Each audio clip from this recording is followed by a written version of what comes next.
Olá, amigos. Faz tempo que eu não estou postando um vídeo, mas estou aqui de novo para fazer um novo vídeo.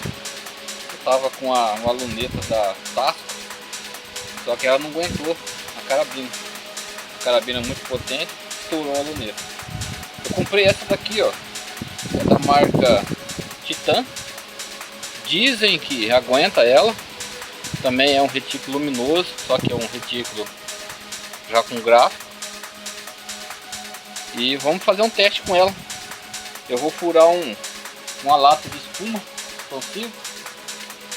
Vamos ver se vai estourar. Vamos ver o que acontece com aquela lata. Vamos ver se...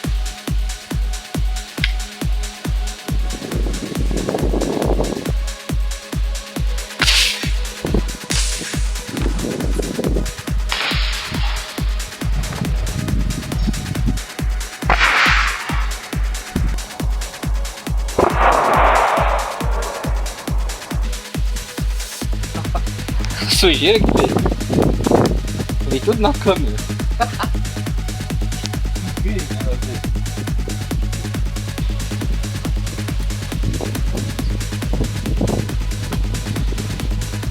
Veja que legal.